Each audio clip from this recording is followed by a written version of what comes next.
Hey everyone, welcome back to the channel. Me and Matt back at it again. New week, new video. Man, in this one, in the title, you see childlike wisdom. Childlike wisdom, what is that? And why did we choose that title today? Well, I'll tell you why. We're going to explore that.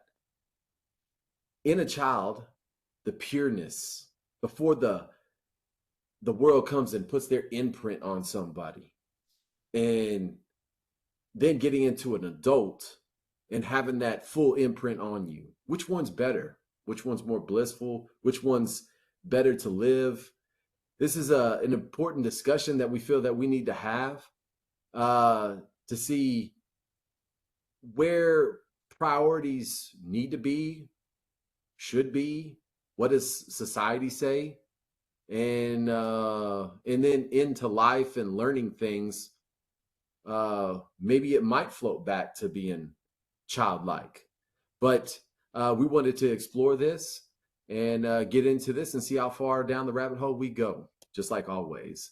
Oh yeah. And with that, Matt has a couple of very good topics and ideas on this, so I'm gonna throw it over to you, Matt, and let you take off with it. Oh, okay. Thank you, man. Well, you're really pumping me up over here, making me look like I just know it all, but no, I'm Hey. playing. So yeah, I thought about this because it's kind of a oxymoron, right? Of when you say childlike wisdom, you think of a child not being wise because they're so young and they don't know anything yet, right? But that's what the world thinks. They think that um, a child doesn't know anything, and as they get older, they become more wise.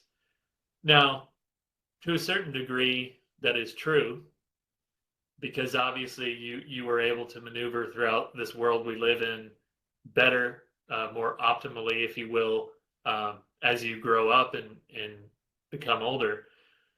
But there's a separation that has to be made there, and I'm going to talk about that later. And I think it'll make more sense when I bring up that separation or the differentiation between these two things that I'm thinking of, but I'm not saying yet. But we'll get into that. But before we get into that, I wanted to bring up a meditation practice that I did this week that kind of sparked this topic and made me want to talk about it, during our video.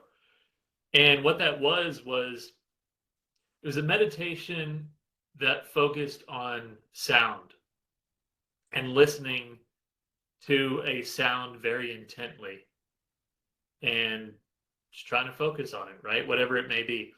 And it could be anything of your choice. It could be music if you wanted to do that. Could be birds chirping if you're outside. What I decided to do, since I was actually in the room that I'm in right now, was listen to the fan that was going on.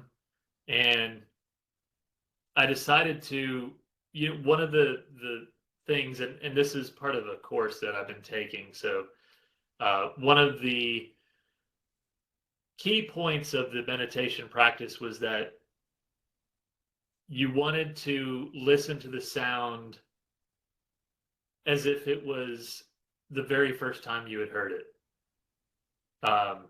Go into it with almost a childlike wonder, and curiosity, and maybe a little bit of energy, of like, wow, what is this?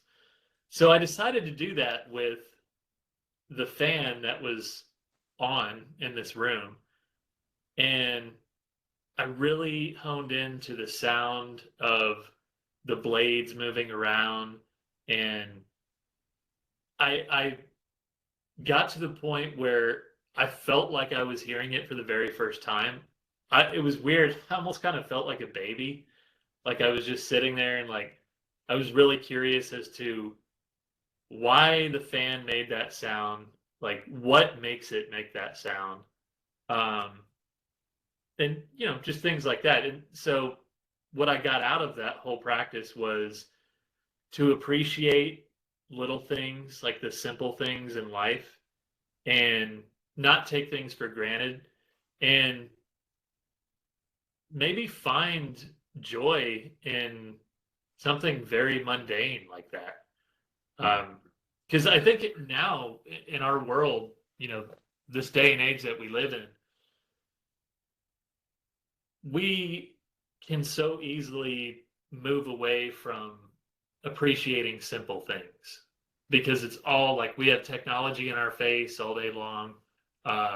Our lives tend to be really busy.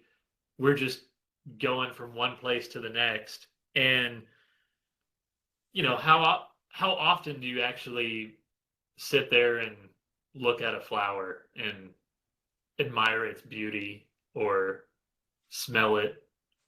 I don't, at least for me, I don't do that enough, I feel like. And meditation helps you to get back into that state. But children do that. And children are naturally interested in kind of these really simple things. I mean, even my children, when they were super young, I'd give them a toy, and it's like this amazing toy, the most awesome toy that you could find. And it's got all the gadgets and all the noises and all the little knobs you can turn. And you give it to them, and, they kind of play around with it a little bit. But then you set like a receipt down, right? Like something that maybe the same store where you got the toy, you have the receipt from the store, and you just set that down, and it's like they go over towards that and they start playing with the little piece of paper, and you're like, what are you doing? Like, you've got the most awesome toy right there, and you want to play with a freaking receipt, I feel like I wasted my money. I might as well use that receipt, go take it back. Of course, they've already torn up the receipt by then, so can't even do that. But but it made me think, like, yeah, man, they're on a different level. They're curious about very simple things, and they care about very simple things. And to use a phrase, they can really stop and smell the roses. And I feel like as we get older and we, like you said in the beginning of the video, the world puts its imprint on us, we lose a lot of that. I feel like we lose a lot of that. And but the way that we can gain it back is through this practice, and through the things that we keep talking about. And I love how you say, you said it last time when we were meditating out in the woods, that you felt like you were at home again. And that's kind of the childlike experience as well, is you feel like you're home again. That comfort you had when you were a child. And I know some people, they may have had a rough childhood, but ideally speaking, that just the warmth that you feel of just being at home as a child, nothing's going on, nothing to worry about. All you got to do is just crawl around and explore, Yeah. So what if we could do that now? What if we could do that as fully grown adults? Of course, yeah, we've got different things in our lives that we have to take care of, and you should take care of those things. I'm not saying just abandon everything, but I think we could definitely learn a lesson from children and learn to be more childlike. And in fact, and I'll shut up after this, but in a lot of religions and spiritual traditions, no matter what it is, you will find lessons about becoming more childlike.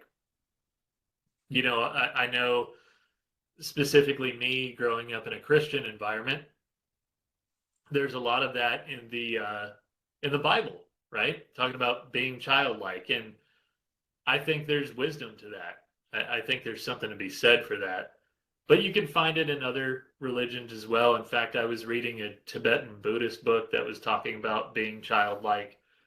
So, yeah, that was kind of my reason for coming up with the video title. Is I think there is wisdom to being childlike, although when you first read that title, it's kind of a conundrum. It's like childlike wisdom. That doesn't make any sense. It surely doesn't make any sense to the world. Right. Right. No, I'm with you. Yeah. Starting off from me. Yeah. And yeah, I have to witness my child, my son, and it's funny that you bring that up. I have similar stories of kind of when he was getting outside for the first time and kind of he was able to walk, right? And then he can kind of explore a little bit more outside. And he went through a phase of where he would just find sticks. And that was just like that was his thing, was just finding sticks and how many sticks he could find, you know. And we're not talking like crazy, we're just talking like little things because he's small. And he was, you know, that I mean, he was content. That was it. That was like that was that was Disney World, you know what I mean? That was it was everything, you know, and going on walks and stuff like that and seeing things. And you could just see that just everything was just he was in awe pretty much in anywhere we would go. And it would be kind of cool to just let's just go somewhere new just to see him experience something new, right? I think that's what a lot of people do with their children once they get to a certain age. It's just you start seeing they're starting to comprehend things, and you just take them different places because you want to see how they react, right? And but like you said, that's something, you know, back before all this and how I used to think and or how I think now. I was already kind of thinking about, well, why can't I, you know, go out and fly a kite and go chase around bugs and catch butterflies, you know, as I'm 25, you know, people would all look and point at that guy. I'm like, man, there's something wrong with that guy. This guy's weird, you know. And but maybe, but okay, yeah, I might be weird, but I'm closer to home than maybe a lot of other folks, you know. Yeah, I might be, you know, that guy might be weird, but you know, he doesn't have near as many problems as the one that's talking about him, you know, on the other side, you know. Uh and just and it's not even this, you know, ignorance is bliss. It's no, it's you're just the one that's ignorant would be the one that's just continuing to live in a more complex world when they don't have to be, Mm. right? I just and and we all do it. We all grow up, and I feel that we're conditioned to do so because we just follow in the footsteps of our parents or the people that brought us up. And now that we're talking about this, it's highlighted me to make myself think I need to watch out what I'm doing because indirectly I'm conditioning him to Mm. become more unconscious. Because the more I'm on my phone, the more I'm watching TV, the more I'm chasing the dollar, he's just going to condition to do the same thing and he's going to follow right in my footsteps. So I got to be smart on that. And I'm going to take him away from his childlike wisdom, from his pureness and his innocence faster than I would like it, you know. And I want him to be in that world for as long, and I think every parent does that has a child wants them to stay in that pure innocent state as long as they can because they don't want them to venture into this world. It's funny, like we choose to stay in this world of smiles and cries and roller coasters of emotions and this and that, and you know we continue down this path. But yeah, oh, y'all stay over there. Stay over there. Don't come over here. Just stay on that other side of the line. Don't come over here. You know, and it's but but also we're participating in it and we are kind of bringing them along into it, you know. And but it's what's been done for thousands of years, I feel, you know, or whenever it Yeah. started. Who knows? But um yeah, it's this one's kind of easy for me to see because I see it every day, right? And now if I didn't have a child, it would be harder for me to kind of comprehend it. But you know, but yeah, that's my take on it. I've always, and then get into the meditation part of it. I'm right there with you, Matt, on that. Of when you do slow down that train, and you're becoming more silent, to where you start to just notice and experience simple things, even silence. You know, something that a lot of us don't even experience anymore because we're just too busy in the minds.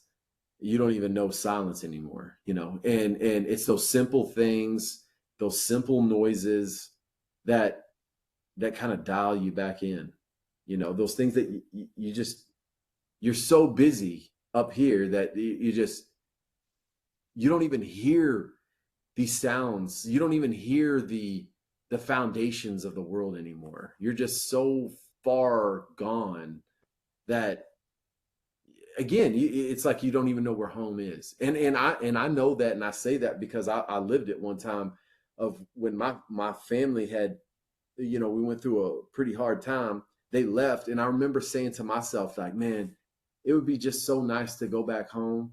But home was no more. Home was not to be. There was no more home ever. It was gone. And I would just be like, man, it would just be so nice to just go home and just feel, like you said, like the comfort, and just take all that bag of crap and just leave it at the doorstep, and just be good, you know. And I didn't have that. But back then, I thought it was something physical, you know. I had to physically go to that place. And now, you know, I wish I'd known it back then, because it really did affect me, because I didn't know how to recharge my batteries. I didn't know. I was just carrying that burden with me everywhere I went, and it just got heavier and heavier and heavier. And all, you know, again, I know we laugh about it all the time, and just, I mean, all you got to do is just, it was within you the whole time. But it really is true, you know. And then in those meditations and all that stuff, home, like, you can go home at any time, any moment, at any situation in life. You can just stop it all and go home immediately. You know, it doesn't matter what situation you're in or environment. It doesn't matter. You can find it and recharge and find salvation and bliss at any moment in time. And I feel, and I'll shut up after this, the childlike, they, not knowing, dwell in that world. And they, you know, slowly but surely, as they get older, that world gets more and puts that grip on them even more. And we're to blame probably as well. And it just slowly takes them out of that world, little by little, you know. And then before you know it, they're teenagers, and sayonara on it, you know. And then they're on the path, like we are, to try to get back to it. Right. Yeah. Exactly, man. You're right on point. You know, it's funny. It happened to me today because I took one of my children to the playground, and I was on my phone at one point, just reading some stuff. You know, it wasn't like I was doing something mindless per se. You know, it wasn't like I was just watching a video that was random or had no meaning. Like, you know, I was reading stuff that was kind of deep, but even with that, I stopped for a minute, and I was like, wait a minute. I was like, put your phone down and just play with your child, and be in this moment. Because, like you said, they're not always going to be this way. They are going to grow up, move out, whatever it is, and you're going to wish that you had this moment back again. And you're going to be mad at yourself that you were on your phone at that moment. And it just really put it all into perspective for me. I was like, yeah. And, you know, that's the point of this meditation practice too is to be present and to be in the moment. So that was another thing that I was reminded of, is like, hey, you're practicing these things. It's not just when you're meditating, sitting there meditating in the morning or whenever you do it. You're supposed to carry that throughout your entire day. So if that's not having an effect on this moment right now, then you need to rethink some things, and maybe refine or retune your practice a little bit, to make sure that you're doing this all throughout the day. And it is a practice. It takes time, right? I feel I will get better at it as I continue to do it. I wouldn't say that I'm new to meditation.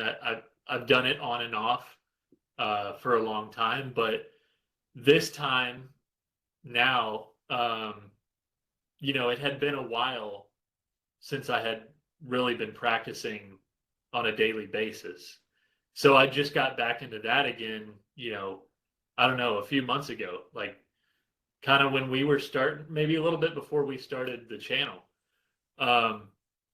So with that, it's just like anything else. If you're not doing it, then you're not going to be great at either that or the other things the other values that it brings to your life. So I really do feel like it is a practice, and you have to work up some things just like anything else, like playing an instrument, playing a sport, whatever. So I say that to say, I think I will get better as I keep going. And even, I heard one teacher bring this up, which I thought was very encouraging, was that even if you're thinking of those things of like, hey, I'm on my phone and I shouldn't be, even that is a sign of progress. Because a lot of people don't even think like that. A lot of people just be on their phone and not think twice, and they never get that moment back, Mm-hmm. So I say that because I think it's bad to beat yourself up. Like, you don't want to be like, oh, I was on my phone and I'm such a horrible person. You want to try to look at the positive and look at the encouraging side of it. And it's like, yeah, you were on your phone, but you also caught yourself and you were aware that you weren't in that moment, and you corrected it. So that's what I try to do, Yeah. It's the same with me. With again, reverting back to what I see every day, taking my son to school and seeing, just how simple it is, and we also, as adults, I've heard it, I've said it, like, man, remember those days back when it was just simple, no worries in life. That, look at them. They don't have to worry about a dang thing. All they got to do is just wake up, eat, and sleep. Yeah, I mean, that's all they got to do. That's all they got to worry about. What a magnificent life. We sit there and value it. We know it, and yet we still choose to go down this like path. You know what I mean? It's like, what it almost sounds like. Now I'm talking about it. It almost sounds like, and I don't mean to be derogatory to anybody that's addicted to anything, but what I see is like somebody that's like hooked on something, like a bad drug or something, right? Like whatever it is, and they're like, yeah, I wish I could be like that, but unfortunately, I'm addicted to this, and maybe they got addicted to it because maybe they were trying to get to that point. They just wanted to feel good, but they're just sitting there going, well, I wish I could be like that, but and they just make up excuses, right? You fall into like, well, my life is S and this and that, and there's just excuses to like probably just to keep on doing what you're doing, right? And again, not speaking, I'm I'm not speaking directly. I know everybody's situation is different, but it's just kind of what it sounds like to me. And it doesn't even have to be drug, right? I mean, another drug. It could be alcohol, whatever the case may be, or cigarettes, or whatever. Um, and it just seems like we as an adults, we're just like, oh yeah, must be nice, you know, but I gotta go back over here and do this and keep doing this. You know what I mean? And keep living my, because basically you're saying that's a blissful life. Blissful life. I wish I could be there, but I can't. And I gotta be grown. And that again, I guess it's not our fault. It's just how society has groomed us. Right. Fall in line. I mean, it seems like as you grow older, that barcode becomes more and more pronounced on your forehead. You know what I mean? Yeah. By the time you're like 14, 15, it's just boom. It's just like tatted. Like you can't. Everybody knows you're part of the system now. You know what I mean? Well, no, I wouldn't even say that, right? Because there's a rebel phase, right? You're in the rebel phase, what you get in your teenage years. And see, that's another thing. That is probably the last line of defense that a child has, is on the rebel phase. It's saying, no, I don't want to be like you. I don't want to fall in line. I don't want to do what you do. I don't want to go to college. I don't want to learn anymore. I just want to be free, right? And that's all they want to be. They just don't want to be gripped. They don't want to be under the parents' talons anymore. And now, I mean, now as I'm thinking about it, I just seem like I'm an avid, just all kids now. But as I'm talking about it, it's just like, yeah, why would I? If I was the child, knowing that mom and dad are just slowly, they're putting their imprints on me, which has been, they're imprinted by society, and they're just dragging me into their world without them knowing it. And they rebel, right? And it's just like their last line of defense. And surely it doesn't matter, because you're surrounded by the society, and 9 times out of 10, they're going to drag you right back in. Regardless, it doesn't matter if you last for 5 years in your rebellious stage, or you make it all the way to 32 or 33 in your rebellious stage. Sooner or later, you're probably gonna succumb to it. You know what I mean? You're gonna have to fall in line because you're tired of fighting. And it's just, oh well, it's just easier, just everybody else, right? And but yeah, I didn't even think, that's probably the last line of defense, is that rebellious stage in the teenage years, and they just keep getting hit by society until they just kind of get beaten to submission, right? And then they just fall in line, and then they do to their kids what their parents did to them, ultimately. Yeah. And so it's a vicious cycle, and it takes somebody to come in and say, no, I will not. And, and then usually it's those ones that go against the grain in society, that everybody's like, oh, that's the evil one, shun that person right there and throw your trash at them. And then it comes out like 20, 30, 40, maybe hundreds of years later, like, oh yeah, they were way before their time, but like, now everybody's doing it. But before, they were the evil ones, don't follow, don't do what that kid, don't do what they're doing, and yeah, it's see, that's why I love these talks, man. See, just bringing it up. Now I'm gonna have to, after this video, tomorrow, my son's gonna wake up, and I'm just gonna have to apologize to him. I'm sorry. Like crying, Yeah, I'm sorry, man. Yeah, I'm sorry I brought the world on you, man. Just be free. I'm gonna have to do the same thing.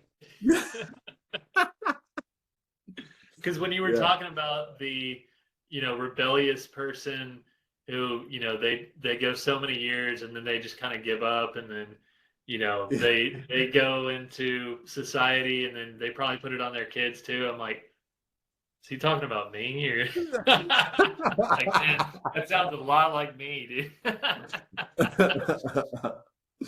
No, I'm me like, me included. Me included. yeah, and I feel you. I feel the same way. I feel like I need to like, go apologize to my children and just go. And they'd be like, "What? Yeah, Yeah, what do yeah. you mean? Does that Never mean I mind. get ice cream Have for fun. breakfast?" Yeah, Right? yeah, Yeah, it does. Yeah. yeah. It really actually does. Yeah, yeah. Uh, yeah, it's amazing how many things we miss, especially nowadays. That's the other thing that I was thinking about when I was at the playground today and I was on my phone. I was like, man, even my parents didn't have to deal with this of having like a device in front of you all the time. Mhm. Because now that's a whole other element that we have to factor in our current day and age where it's like everybody's got a device and they're probably on it more than they're not. And I mean, how much of our life is spent on that, and not with our families or whatever? Because I just think about when I was a kid, you know, there weren't, I mean, cell phones they probably had the big bricks, but it Yeah, definitely wasn't like it is today. There might have been someone who's like super rich had one, but uh, definitely was not prominent at all. So it's like, yeah, I mean, if your parents wanted to take you to the playground, they just took you.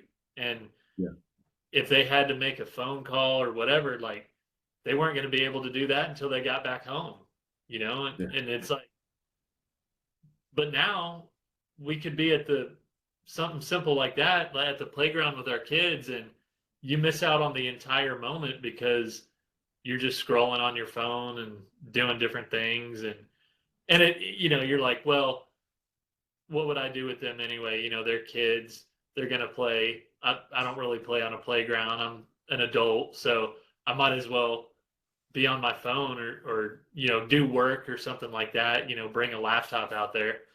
And it's like, well, no. Like, who says you can't play on the playground with them? Who says you can't go through the tunnels and slide down the slide? And, I mean, again, it's like you said, someone may think you're weird, but who cares? I mean, you're spending time with your kids, you know. yeah, yeah, yeah, yeah. So, yeah, I think about that, and I'm like, man, there's. Are you thinking Wait, about like playing I on the just thought of playground? something. Yeah, yeah. I just thought of which again, yes, I guess it would be weird in society's eyes, but like if like I didn't have a child and I just was going over there and just playing with kids at like 38, just doing what you just said, going down the slide and playing tag and Munster and like I don't even have a kid out there, just out there just playing all day long out there. Parents like, one by one the kids just disappear because the parents are taking Yeah. them away, and I'm just like, oh, they got Oh nobody to yeah, play that with. that would definitely raise some eyebrows. Oh yeah, yeah, Or you yeah, go to one of those like jungle gym type places, and you're just like going through the tunnels and everything, and but yeah, you don't yeah, have a kid with you. It's like, wait, yeah.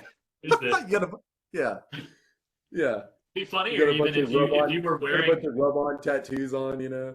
Yeah. I was gonna say it'd be funny if you were wearing like kids' clothes, you know. Oh yeah, man. Yeah, yeah. I like They're rub like, lock on and whoa, stuff. who was this Yeah, guy? yeah. Oh man. Yeah. No, exactly. Um, But yeah, but it's one of those things where I feel like there's so many moments we miss because we aren't childlike, and it's like, oh, I'm an adult, so I have to do this and I have to do that. Kind of like what you were saying. Yeah, I wish I could be that way, but I can't. I got to go take care of this and that. Now, uh, to a certain extent, there is some nobility to being responsible. I don't want it to come across like we're saying you shouldn't take care of business as an adult. You should, but I think there's a lot of room for us to improve in being more present in the moment. Again, to use this phrase, stopping and smelling the roses, appreciating very simple things in life like a child does, being curious about things, not taking things for granted, being thankful for things, even very small, simple things. I think that can go a really long way. Mm-hmm. So I don't know how I'm going to frame this, but I know earlier I said there's a differentiation I wanted to make between two things. And maybe I'll touch on that for a second here. And this is something I've been reading about as well. A lot of things I talk about, I've been reading about. I wish I could say I was just an endless source of wisdom, but that's not true. I learned from a lot of great teachers. But what I've been learning about recently is the difference between relative truth and absolute truth. And relative truth is like the truth of this world, right? That we live in every day, where we see objects in front of us and we interact with those objects, we manipulate those objects, and there's a certain role that no matter what you do in life, you kind of have to play if you want to survive in this world.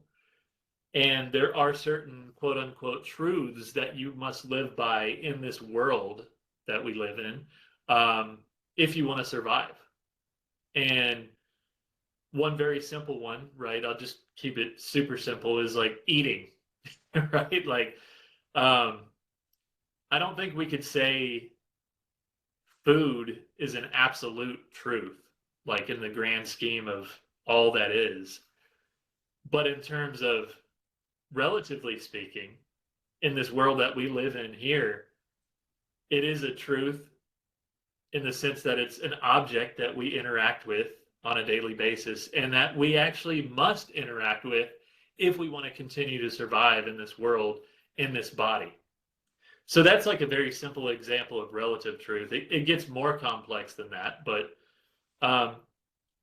then there's absolute truth. And absolute truth really can't even be spoken of, because it's beyond words, it's beyond definition, it's beyond conception. Now, I think we get closer to it when we become silent and when we meditate, but it's really an experience. It's not something you can describe. There are no words that can describe it. In fact, the first, hopefully I get this right, but the first words of the Tao Te Ching is, the Tao that can be named is not the eternal Tao. So there's nothing that can be said about that, right? Mm-hmm. And the reason I want to make the distinction between these two truths in light of what we're talking about is that there are things we have to do as adults in order to continue to survive, right? No matter what. Like, there are some things that we must take care of as adults that you just can't forego them. You must do it if you want to survive. One of those things, that one example I could give in the society we live in, right? And I'm not saying this is true for everyone in the world, but I'm just talking about the lives that you and I live. We must have a job. We have to have a job if we want to continue to survive and help our family survive, right? Now, maybe there may come a time in life where we don't have to have one and somehow we find another way. That's totally possible. And like I said, there's plenty of people who have found other ways. So I'm not saying everyone who is an adult must have a job. But many people do need jobs if they want to survive. And with that being said, that would be an example of a relative truth that we must accept as an adult, right? And again, that's just an example. But that is not absolute truth. That is not the meaning of life, right? That's only something that gets you through this world and helps you survive another day on this planet. But where the childlike wisdom comes in, and this is why I'm making this distinction, the childlike wisdom, especially when you cultivate that as an adult, that's bringing you back to that absolute truth. Because if you think about it, and we've talked about this before in other videos, when a child's born, they're a lot closer to reality, ultimate reality, absolute truth than we are, because they're kind of coming from that realm into this world, right? It's like a drop out of the ocean, and then it's coming into this world, and it's incarnating into this world, right? But as we move along through this world, what it does, like you were saying, it imprints these relative truths on us. It doesn't mean they're not true. They are things that we must live by in order to maneuver and survive in the world. But we can't let those relative truths become our absolute truths. Because if we allow the relative truths to become our absolute truths, then we will think that that's what life is all about. And we'll just get completely lost in an illusory existence. So the only way we can get out of that and get back to this absolute truth that I keep talking about, which again is beyond anything we can even think of or talk about, it's only an experience. But the way that we can get back to that is to become more childlike. Yeah. Well, agree with everything, and just so I'm gonna piggyback on just what you just said. I think it's a good innuendo to what I was thinking about. We've talked about in other videos, maybe the guru or the all-knowing one walks into the room. That all-knowing one walks into the room, doesn't need to say nothing. Everyone just knows there's something different about that person over there.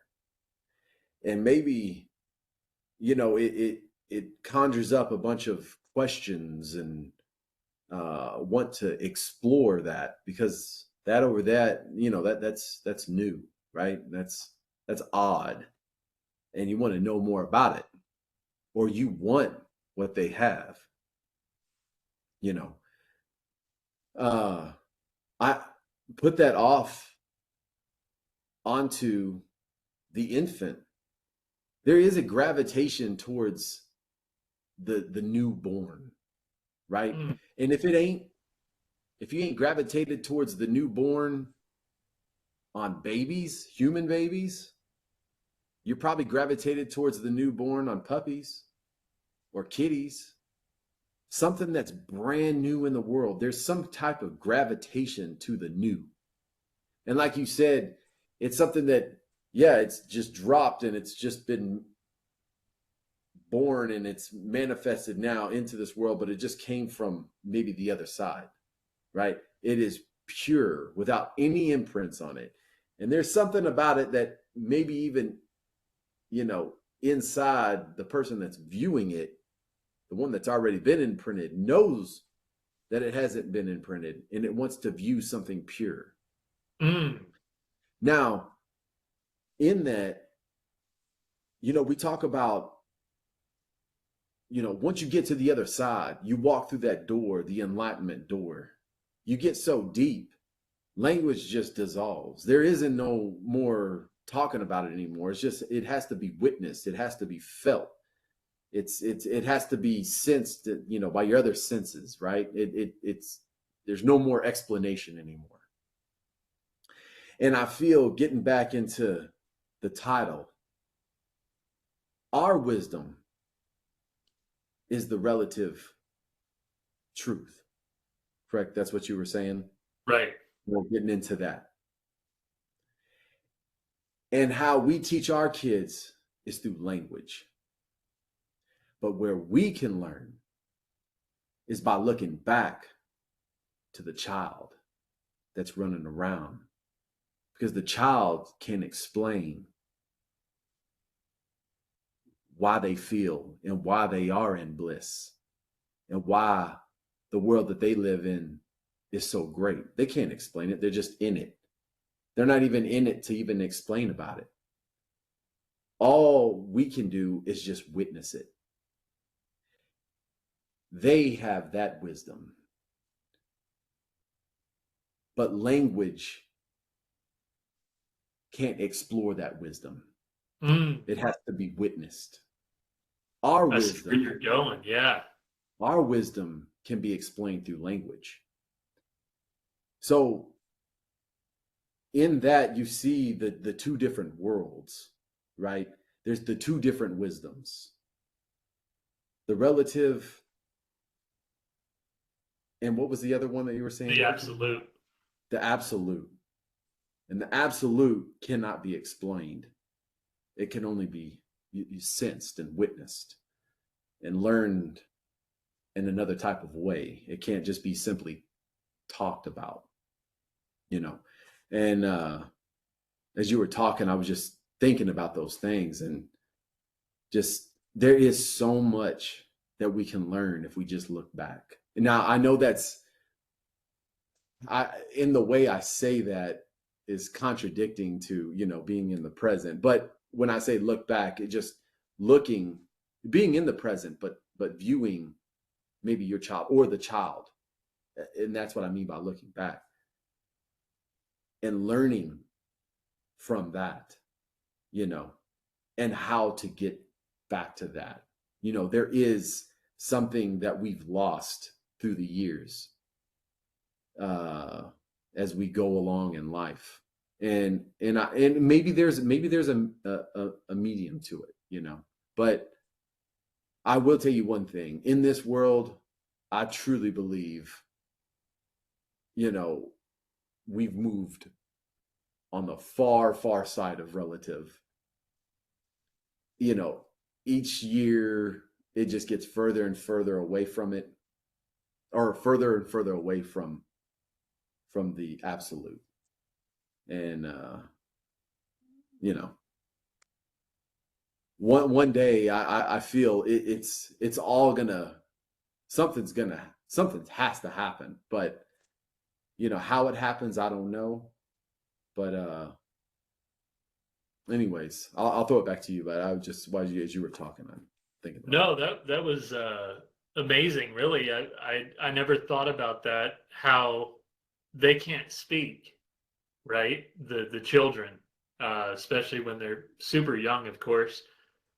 So you can only experience that through. I mean, it's not through words. It's simply.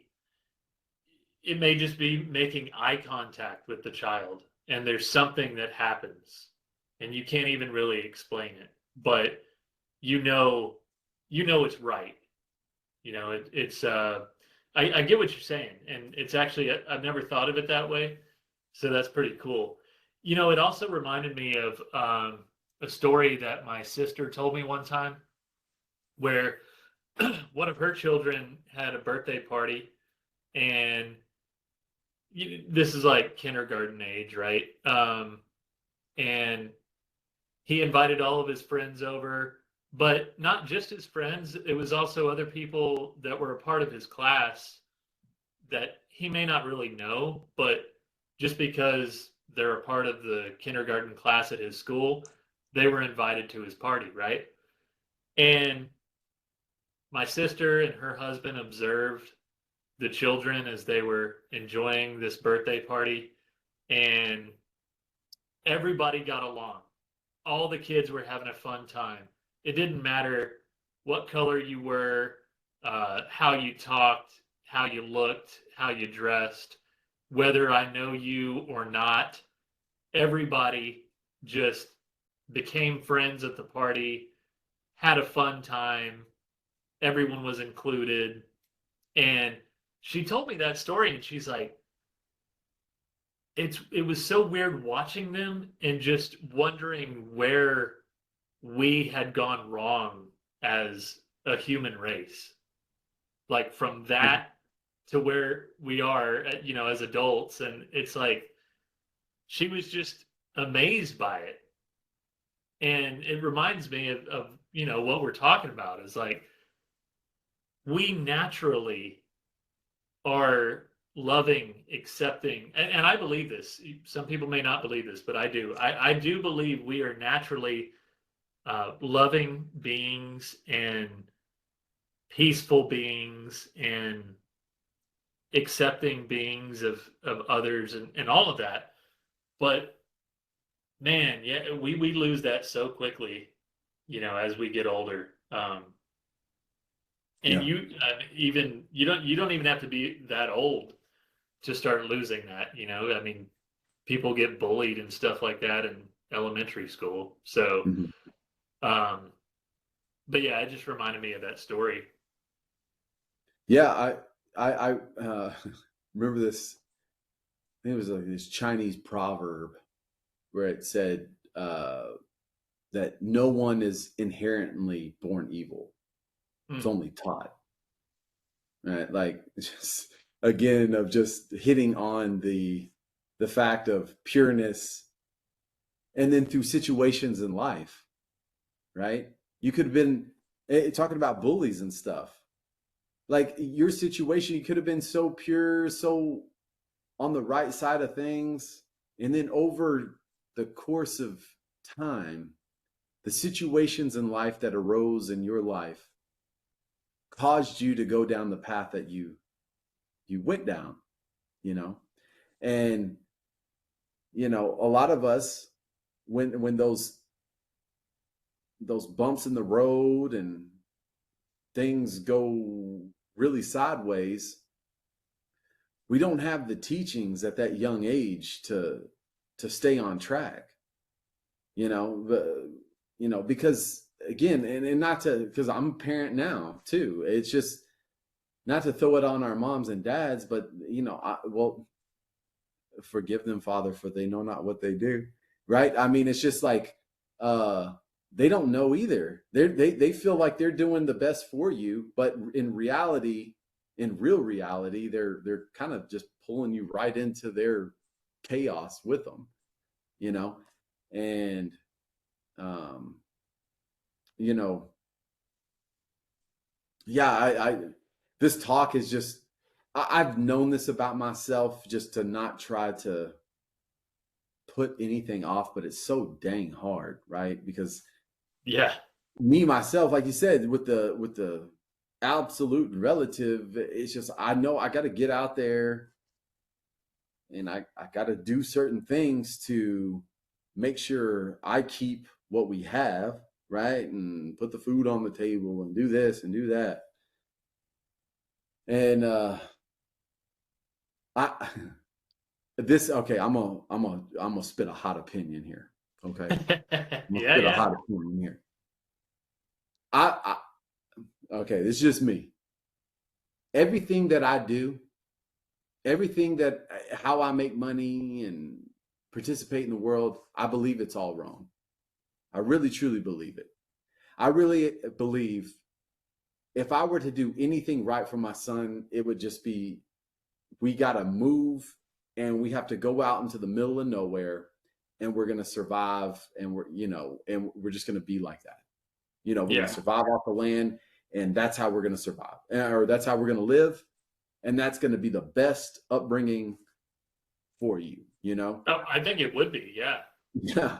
And it's just, you won't see dad anymore chasing the dollar, on his phone, computer, whatever the case may be. Like it will be totally disconnected from society.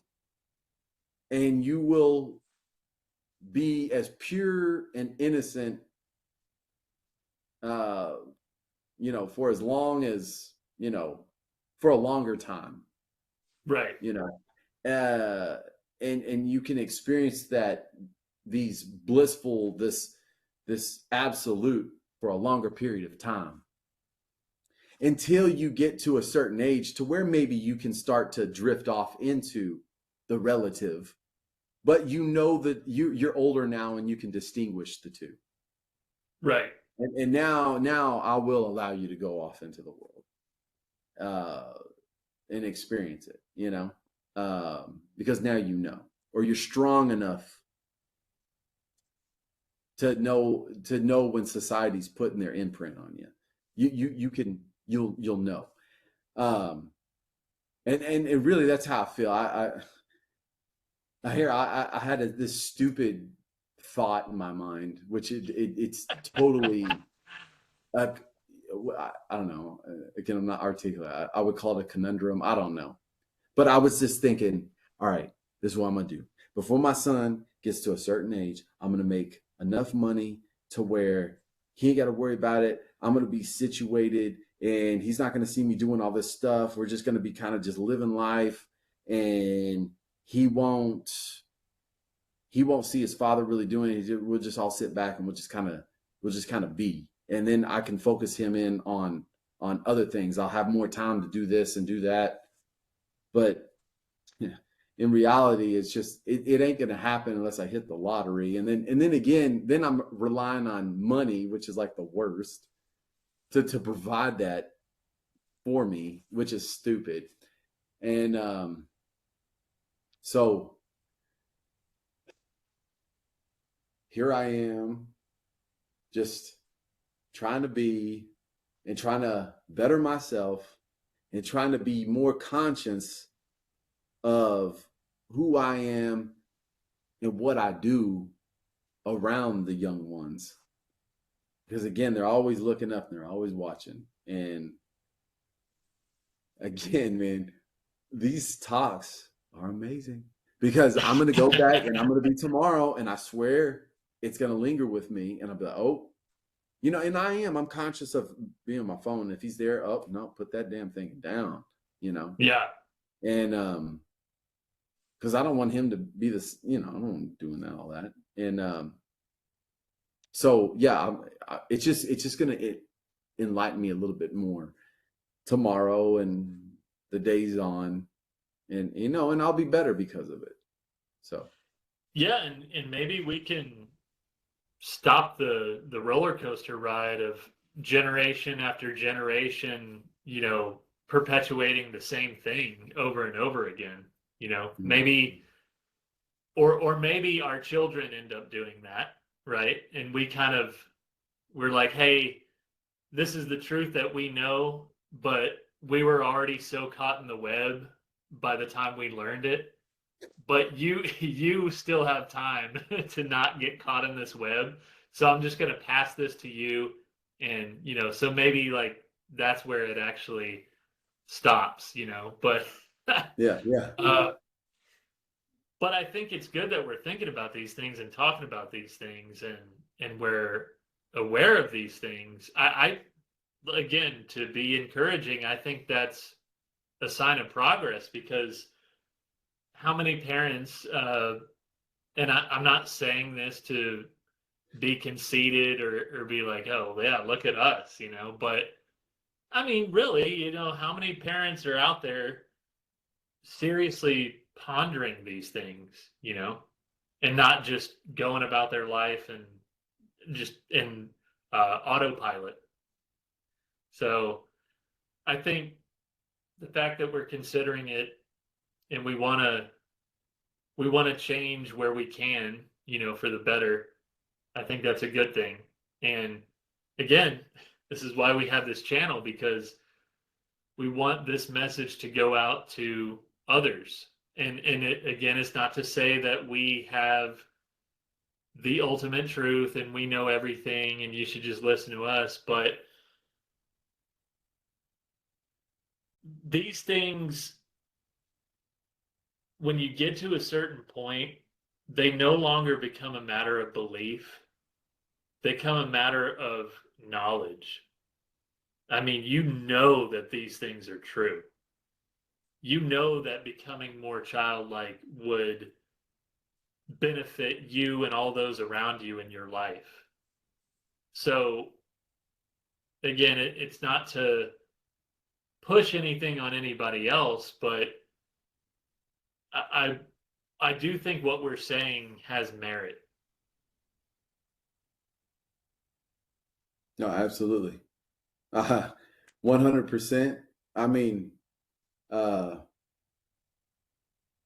everything you said, I mean, that's a good, beautiful wrap up on it all. Yeah, I'll throw that one. I think that was beautifully said. I love it. I love it.